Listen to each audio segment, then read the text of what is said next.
Welcome to Closer to Venus. I'm Johnny Burke, and today's guest is Rachel Claire Farnsworth. She is a transformational coach and wellness therapist that specializes in releasing anxiety, autoimmune disease, and alcohol dependency. She also has had many experiences, including past lives, in between lives, and future lives. Today, we will discuss these experiences and what we can learn from them. Rachel, welcome to the program. Thank you so much, Johnny. It's great to be here. Thank you for the invite. So, what is a transformational coach, and what made you choose this path?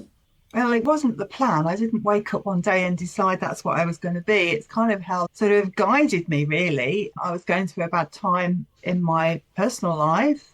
My children had gone to live with their dad. I was in a second marriage that was very toxic. I hadn't realised it was because that was my normal. But it gave me space to really figure out what I wanted, because I'd been that full-time mum, and without the kids, I felt so lost and broken. So one of my friends said, oh, she thought I could be a psychotherapist. And I was like, that sounds really heavy. What do you do with that? And how long does it train? So I found a counselling course that I could train in locally, but it had hypnotherapy. You had to train in that for the first year, which I wasn't interested in, or so I thought. The long story short is that I never did the counselling course. I did the hypnotherapy course. I did an advanced hypnotherapy course at the same time, because it just brought me into, wow, this is amazing. You can make your subconscious mind work for you. And interestingly, how the universe works, I qualified in June 2018, and in October of the same year, my daughter was going through a flare-up of her autoimmune disease. She was 14 then. She'd been diagnosed with it when she was a year old. So she'd been suffering a long time with this autoimmune disease, juvenile idiopathic arthritis. And we decided to have a session together because she was having a flare-up. They told us that she needed to go back on drugs. It was probably more powerful than she'd been on before. And neither her nor I could face that again, because it meant she was being violently ill every weekend. So we decided just to have a session and see what happened, with no expectation. I was expecting to do like 50 sessions, one a week for a year or more, just to see if we could reduce her pain. But in that one session that we had together, we were able to release it. And she felt the shift. She was doing all this in the session. And I said, what was that all about? She said, oh, my joints were just clicking back into place. It's like, really? Wow. That's incredible, isn't it? Yeah, it is. It's like, well, if I can do that without really trying, it's very much hypnotherapy by numbers. First of all, relax the client. What else do I need to do? That kind of thing. So if I could do that without really knowing what I was doing, what could I do if I actually did know? So that was the curiosity behind it. And then the more I did help people, the more I was able to say, well, actually, I might have got something here. So it sort of grew legs of its own. And in 2020, I gave up my part-time job and did this full-time, just 2 weeks before lockdown hit in the UK. That was the long and the short answer. It's funny, isn't it, how the universe presents things to you in bite-sized bits that's able to be palatable.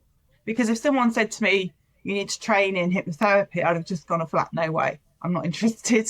So it's interesting how life works out, really. It does. And the hypnotherapy does seem to be an entry point for a lot of these intuitive experiences. Hypnotherapy and meditation as well. And apparently this is something that you use to help your clients with their health issues.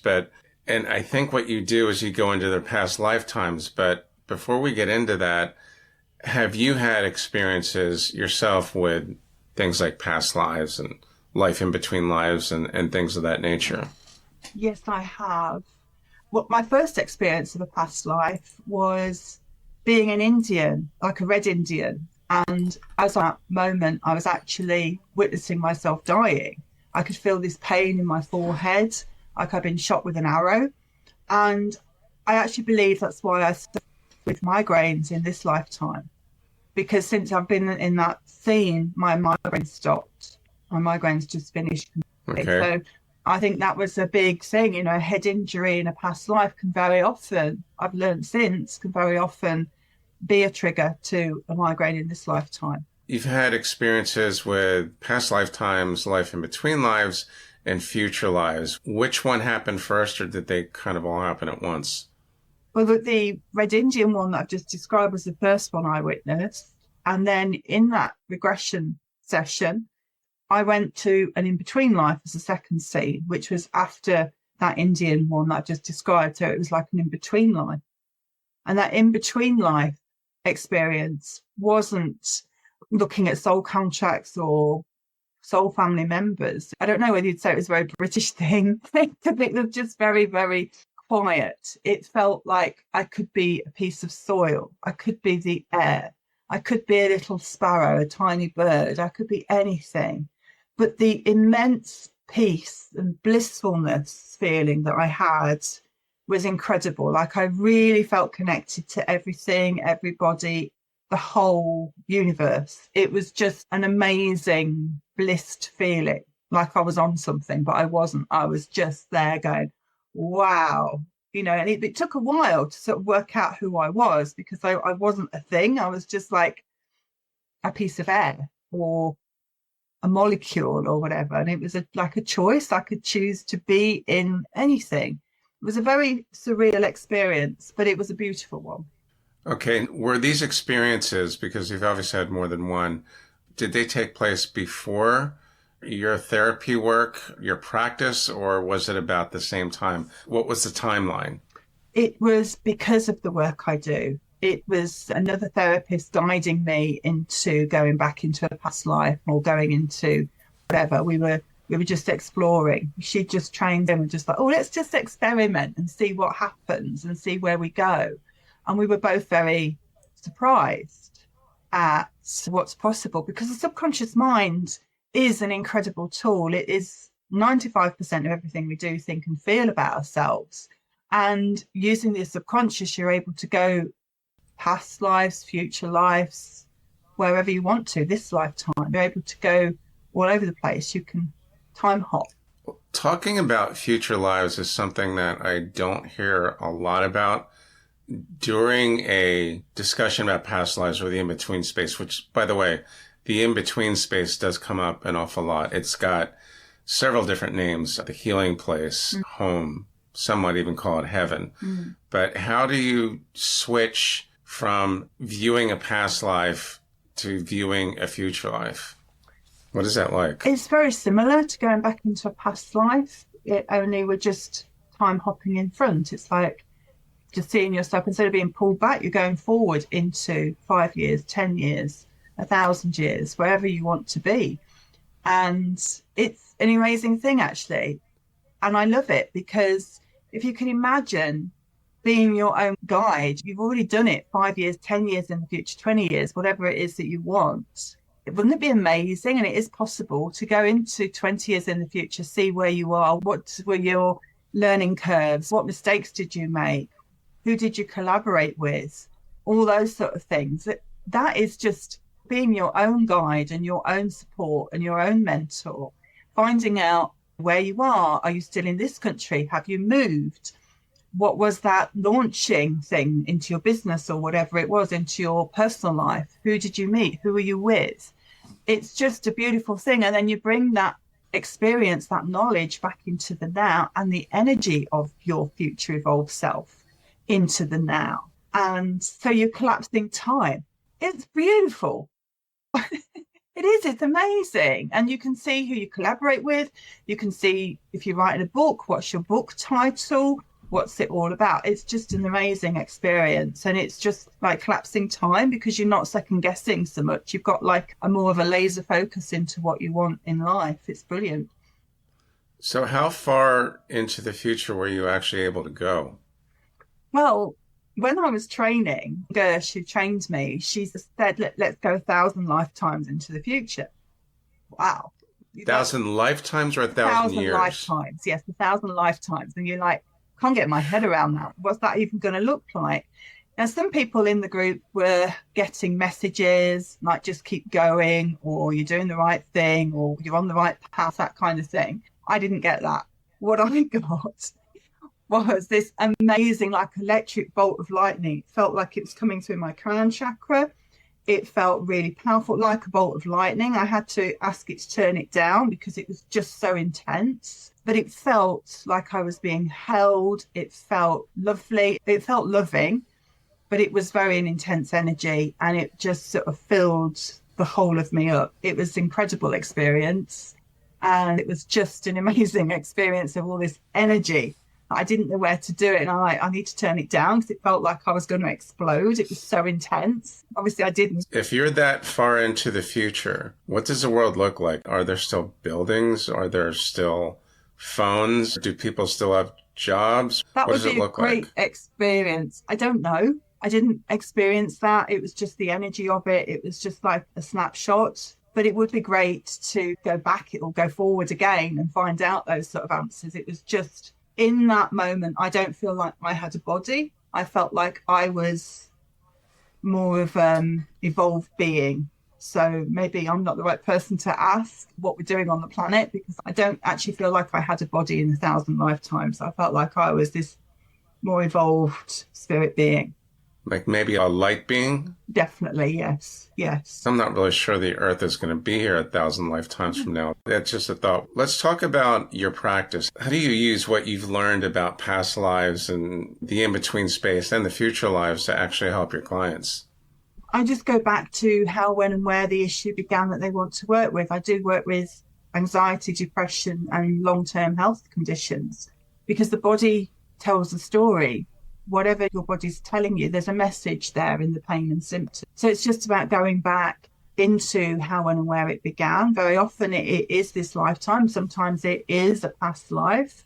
I've helped clients go into a future life, like in 5 years' time, 6 months' time, where those issues have been resolved and how they feel, and bring that energy of being well and feeling like they're able to move their body in all the ways that they should, bringing that energy back into the now as well. So it's very intuitive how I work, but it is all about releasing the pain and symptoms. It's just, there's emotional pain lying behind the presenting symptoms. So it's just about going into where it began, analysing it in the conscious mind and releasing it and letting it go. All right. So when you bring a client into the future, let's say 5-10 years from now, that's them in this life. Mm-hmm. So they can actually see themselves in their current and their future surroundings. How much does it actually change in your experience? It can be so different. I was helping a client release psoriasis. We did that, and then we went 5 years into the future. She's at college right now, and in 5 years, she's actually on stage as an opera singer. She saw her engagement ring on stage. She's looking down at her hands and like, oh, my hands are clear. I've not got psoriasis anymore. Oh, I've got this engagement ring on. Oh, wow, it's amazing. I feel like Adele. I'm on stage. I've got thousands of people. I'm not even in this country. I think she said she was in America. And so she was just like owning it, being this amazing opera singer. And she said, oh, next week I'm in France. And we're just doing this tour around the world of this amazing thing. And right now she's still training at college or university, and she's helping people learn how to play guitar and singing, and trying to get money in order to fund her university studies. And so that just blew her away of how she was so evolved 5 years down the line. Have you ever had an experience with this practice, taking them into the future where their circumstances maybe get worse instead of better? I've had one that immediately comes to mind where she was 10 years in the future and she saw her mum dying. And obviously that was very distressful for her. And I said to her, it doesn't actually mean that in 10 years to the day your mum's dying. Maybe there's a message behind it. Maybe it's a metaphor. And she was able to see that she got a lot of unhealed wounds around her mum and so we were able to do that. And she felt so much better after she'd done that. I think her parents were in America. She was living in Europe. She felt her brother was looked at better than she was, that kind of feeling, because he was still at home and she wasn't. And she felt like she got to fend for herself in different ways to him. So it was looking at the relationship around that. And then she was like, oh yeah, it was just a metaphor. I just needed to clear some emotions between my relationship with my mum and myself. That was a really beautiful session. So do you think, as practitioners using past lives, past life regressions, past life readings, as well as the LBL space, life between lives and future lives, do you think the future lives component will become more popular in this type of practice, or not necessarily? I hope so, because if you can time hop in the future and you can gain some knowledge about what you're doing and how you're helping people or how you're helping the planet, isn't that a better way so you can sort of speed dial it almost to get the best out of the life that you're living now? I think that's just an amazing thing. It's not cheating. It's just a lovely way, isn't it, of going and using yourself as your guide and your leadership to be able to do so that you're more laser focused on what you want, and any mistakes or things that you've made along the way or didn't work out quite so well, you can see what they were and you've got different choices. I think that's a really lovely thing to be able to do. Well, from what I've witnessed in these episodes and the testimony is that it seems to be a more advanced type of therapy for people to see actually what is holding them back and how it can be corrected, as opposed to conventional therapy, which could take much more time and much more money. That's what I've seen so far. As far-fetched as that may seem to some people, that messaging is pretty consistent across the board. So let's talk about more of your extraordinary experiences. I believe you have a memory of actually being in the womb. Would that count as an experience in between lives, or is it something different? I think it's something different, but it doesn't really matter what label you put on it, to be honest. It's just an experience, isn't it, in life histories of experiences.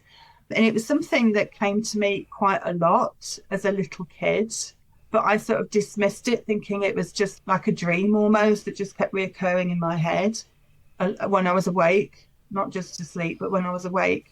It was kind of me going in and out of body thing. It was very weird. It felt like I kept going up. It felt like I was going up and asking, look, I need to just get some things straight here. Am I doing this, this and this? Who's my tribe? Where do I need to be? I feel scared. I don't want to do this. Can I change my mind? It was all that. Interestingly, when I was born, every year used to say to me, you didn't know how to be born and you got it wrong. Because I was feet first, and so I was cesarean. And so by being told that every year, it made me feel very anxious, because it made me feel like if I don't know how to be born, then I shouldn't be here. I shouldn't be on the planet. Someone's going to find out that I'm an imposter. That's the real thing. It really felt so true that I'm an imposter. I've been reading Dolores Cannon's work, and she talks about how we do know what we're doing. We come in for a reason. And I was there sort of doing this sort of thing in the womb, like, I'm not coming out. It's too scary. So I was like avoiding that whole, like, no, I've changed my mind. I'm not coming out. And looking at my life, I can see why I would feel like that. There's a lot of stuff I had to go through before I start the transformation and start doing what I'm doing now. I had to go through my own pain and heal it in order to do what I'm doing now. I can understand why little me would feel that way. But so you had that memory even as a child then, right? That's right. Were there any other memories or any other incidents of seeing spirits or anything that could be considered psychic phenomena, paranormal phenomena? Yeah, looking back, yes, I think so. I had an imaginary friend, and so did my sister. We both called them different things. I was scared of the hallway where I used to live in our first house. It felt like a dark energy near my bedroom, like a shadow. And so even just running to the toilet and back again, I used to sort of to do that quickly. But then when we moved house, I never experienced that again. So I can't put a definite on it. I had got that feeling, though, that there was something there for sure. And didn't you also have an experience with, I believe it was a Ouija board, where I think your nan came through. Tell us about that. Yes, that was so weird. I was actually just going to a Chinese meal with friends. It was my boyfriend's friends who used to work with him. So it was just a normal night out. Only this friend of my boyfriend said, we'd had the meal, we'd been drinking a little bit, and he just said, why don't we get the Ouija board out, just scrabble letters. And his girlfriend was like, absolutely not. I'm going to sit in the lounge. I'm not participating. And the three of us were like, well, actually, I've never done that before. My mum's told me never to do it, but why not? So we got the scrabble letters and made the alphabet round and a glass and asked if there's there, and the glass started to move and we started to laugh. I was in my 20s. And then it was, well, who's there? And it came out my nan. And so we asked it what was my grandfather's name, and it spelt George. And we're like, okay, I'm the only one who knows that. Nobody else is pushing this glass, and I'm certainly not pushing the glass. And then it was, what message have you got? And the message was long, and the scribble letters were sort of going all off. They were falling off the table at this point because the glass was moving so fast. And the message was, Rachel, leave Clive. Clive being my boyfriend's name.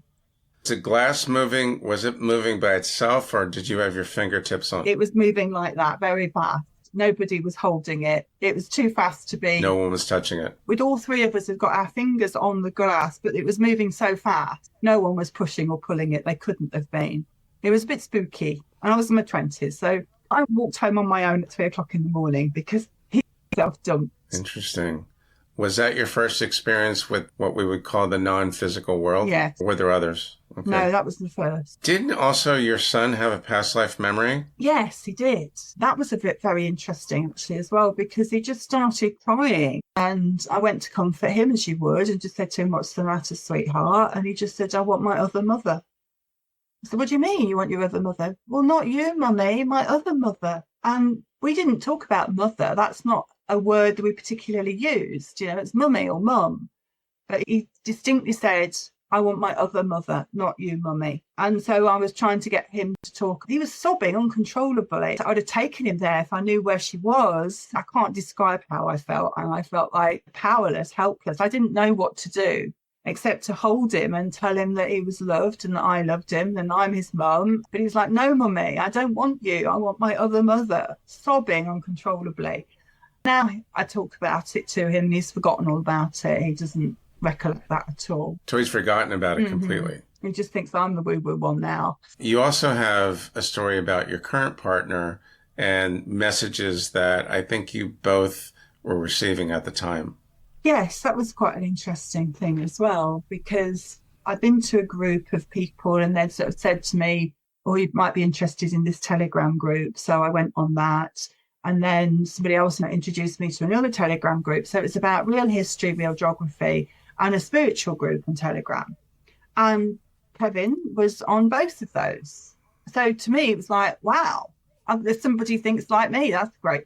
Just on its own, that's incredible. So I said to him, look, I think we need to have a conversation. The fact that you're in two groups with me is pretty good. So we just had a conversation. I wasn't expected to go anywhere except just to sort of share some stories, really. And the spiritual group he was in was about consciousness in Lincolnshire. He actually lives in Nottinghamshire, so I have no idea why I was in that group at all. And as we were talking, he said that his wife had died just 10 months ago and he'd got 3 children and that sort of stuff. He told me where he lived, and I thought that's interesting because when I had a spiritual reading in 2019 with my friend from school, who's a spiritual medium, she told me that I'd be moving to the centre of England. They were her words. You'll be moving to the centre of England. I want to say Birmingham, but it's the centre. That's her exact words. And I'm like, I don't want to move there. Why would I want to move there? When I told him that, he said, oh. I said, why is that? He said, because I helped plant a tree in a primary school to mark the centre of England. I'm like, oh, okay, that's a bit cool, isn't it? And now I live 10 miles from that tree. So that is just incredible. But also, while we were talking, he told me that before his wife died, that he had to sell his hot tub because the money was tight. I had just become a best-selling author to the power of reinvention in a co-author book. And I decided to celebrate by buying myself a hot tub. Well, 3 weeks before, I hadn't even got any notion of buying a hot tub, but I just wanted something to celebrate. It was 2021. Holidays weren't really a thing. So I bought a hot tub, just a blow-up inflatable hot tub. And when I told him, he said, oh, that's funny. I said, why is that? He said, well, my wife said she'd get me one because they had to sell it. She said, oh, she'd find a way to get me a hot tub one way or another. And we both got goosebumps in that moment. So it was like truth bumps. Okay. So what was the special message that you had for each other in a nutshell? Well, that was a special message, that he'd got the message that he'd planted the tree to mark the centre of England, and that's where I needed to be, because Penny had told me that in 2019. This was now 2021. And the hot tub thing was like a confirmation. It was like a blessing. He took it to mean a blessing that it was okay to move forwards in a different relationship. Like his wife was saying it's okay because here's the hot tub. I told you I was going to get you one, and here it is. Anything else that we need to know on the topic? Just that our subconscious minds are so powerful. They've got all the answers, whether you're consciously aware of them or not. The subconscious mind just knows if you've got pain and symptoms, it's just your body telling you you're out of alignment. It's just really powerful. And the more I do it, the more I want to do it. It lights me up so much. It's just very exciting to work with that subconscious mind, to go past life, future life, the now life. It doesn't matter. You know, the answers are within all of us, and going within is just the most amazing thing to do. Past lives, in between lives, and future lives. Rachel, thanks so much for joining us today. How can our listeners find you online? Okay, well, I've got a link tree, which has got all my links. So linktree/wellness with Rachel Farnsworth, or my website, which is Wellness with Rachel, RACHEL. I will put that in the show notes and the transcript as well. You've been listening to Closer to Venus. I'm Johnny Burke. If you enjoyed today's episode, please consider subscribing. You can also find more information on closertovenus.com. Thanks again for tuning in, and we'll see you next time.